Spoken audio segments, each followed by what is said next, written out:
This box is so large, I'm shooting this in my firearms shop. There's a little more room up here. You can see it came from, contents at least, came from United Nuclear Scientific. I do some business with them, mostly to buy chemicals for my grandson. Thermite, magnesium. So I'm going to proceed to open this now.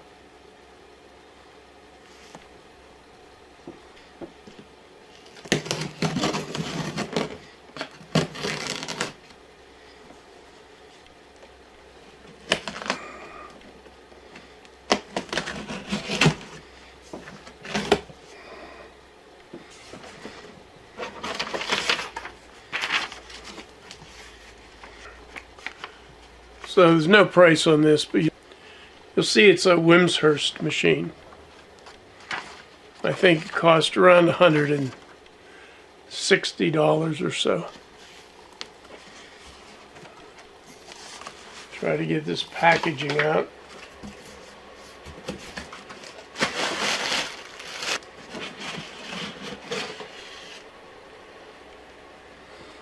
And there we see the inside of the packaging. I'll have to lift it out and set it on the table. Probably do that off camera. So here it is out of the box. I haven't touched it yet. I think the only instructions, the only paperwork in the box was this.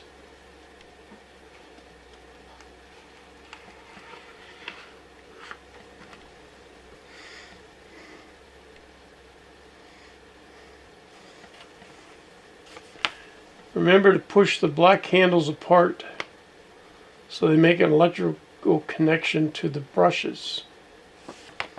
The black handles, these things,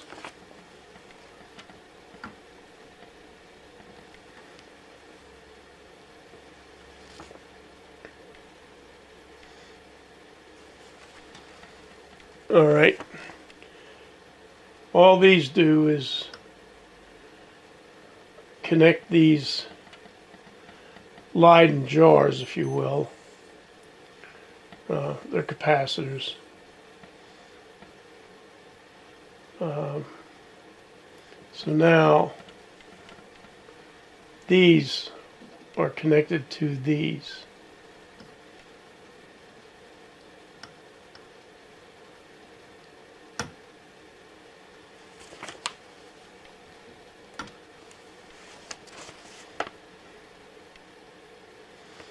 Okay, so what we have is two plastic discs, some knobs and the handles that aren't meant to be played with. I'm not sure what this does. It's a pretty hefty metal base.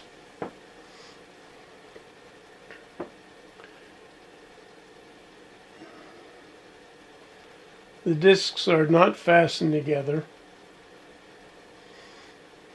There's a crank on the back. And when I crank it, these discs should move in counter rotation to each other.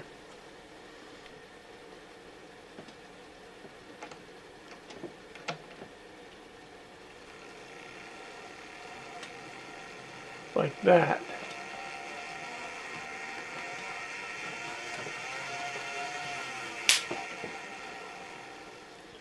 Something arced.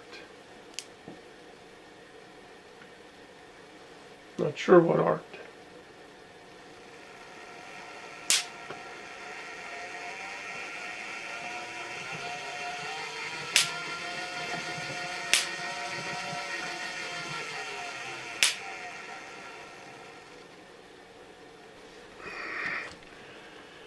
I think I saw some arcing at the brushes, which means they're probably not making good contact.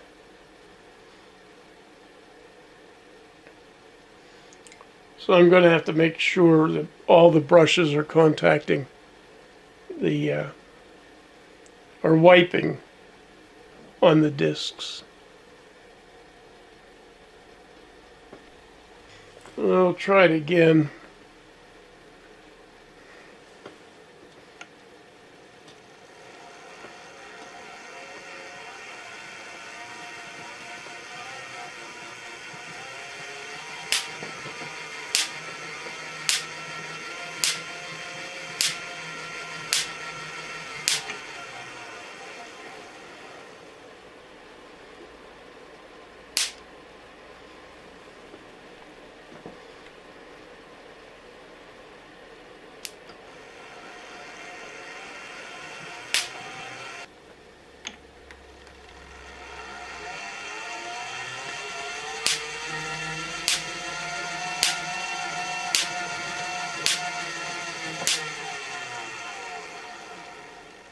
The intensity of the spark, not the length, could be increased by adding more Leyden jars.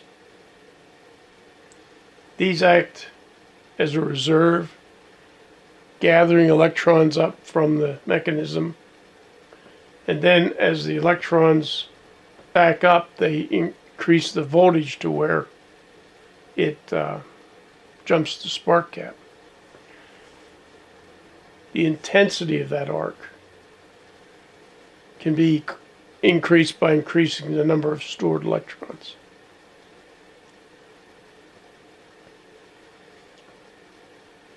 Now, this is a pretty nice, well-built machine. I don't see a country of origin on this. I do know that they make these in India. For all I know, United Nuclear might make them themselves or contract out to manufacture.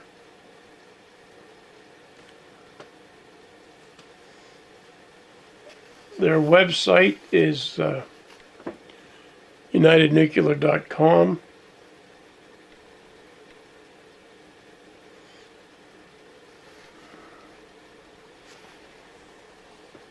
I'm not sure that any information in here gives me instructions on lining these crossover wires. They do and can be rotated. The pick-off wires on both sides are fixed.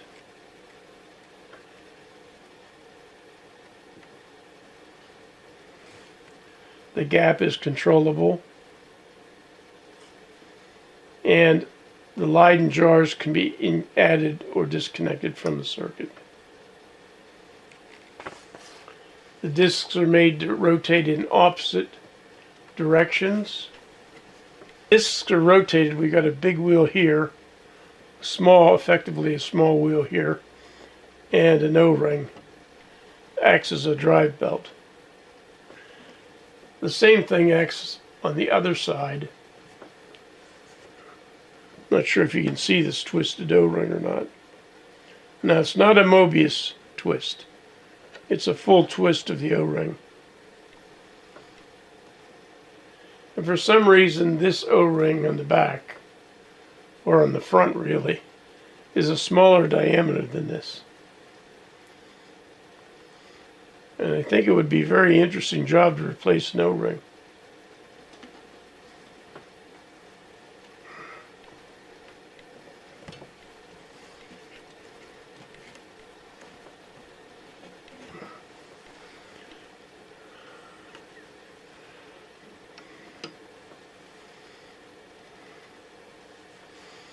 I think I would keep these handles in contact all times, except maybe when it was being shipped. And then keep these balls together. Once the spark jumps, if we quit cranking it, there will be some voltage buildup in these capacitors. Not enough to shock you, but enough to make you feel shocked. It's a pretty nice machine, well built. I'm not sure the instructions really give you a lot of setup and maintenance information. And I don't see any replacement parts. The only maintenance instructions are to clean the glass. Well, not glass, this is plastic. The original machine used glass discs and glass capacitors or Leyden jars.